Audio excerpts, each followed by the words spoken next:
దేశవ్యాప్తంగా వినాయక నవరాత్రి ఉత్సవాలు ఒక ఎత్తు అయితే హైదరాబాద్ నగరంలో మరో ఎత్తు. అందులోనూ ఖైరతాబాద్ వినాయకుడు మరింత ఫేమస్. గత 70 సంవత్సరాలుగా ఖైరతాబాద్లో భారీ గణేష్ విగ్రహాన్ని ఏర్పాట్లు చేసి ప్రత్యేక పూజలు నిర్వహిస్తూ వచ్చారు. ఈసారి కూడా 70 వసంతాలు పూర్తి చేసుకున్న సందర్భంగా 70 అడుగుల ఎత్తుతో సప్తముఖ గణేశుణ్ణి ఏర్పాటు చేసింది ఉత్సవ కమిటీ. మట్టితో నిర్వహించిన విగ్రహాన్ని చూసి తరించేందుకు తెలంగాణ వ్యాప్తంగానే కాకుండా పొరుగు రాష్ట్రాల నుంచి కూడా వేల సంఖ్యలో భక్తులు తరలి వచ్చి తిలకించారు. ప్రత్యేక పూజలు నిర్వహించారు.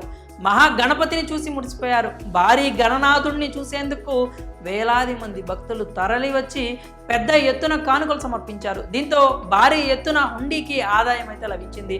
తొలిసారిగా సీసీ కెమెరాల పర్యవేక్షణలో హుండీ లెక్కింపు ప్రక్రియ చేపట్టారు కొత్త కార్యవర్గ సభ్యులు.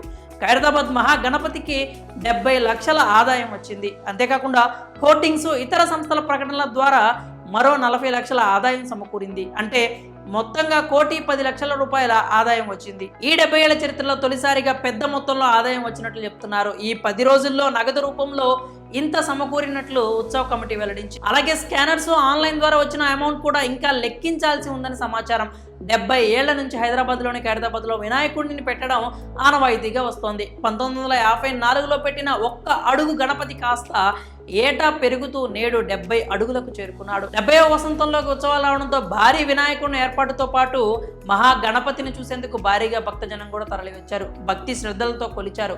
ఆయనకు ఇష్టమైన ప్రసాదాలు అందించి మురిసిపోయారు. దీంతో ఎన్నడూ లేని విధంగా జనసందోహం నెలకొంది. మొత్తానికి 11 రోజుల పాటు విశేషమైన పూజలు అందుకున్న మట్టి మహాగణపయ్య నిమజ్జనానికి తరలి వెళ్లారు. ఆయన తిలకించేందుకు వేలాది మంది భక్తులు ట్యాంక్ బండ వద్దకు చేరుకొని బాయ్ బాయ్ గణేష్ అంటూ గుడ్ బై కూడా చెప్పారు.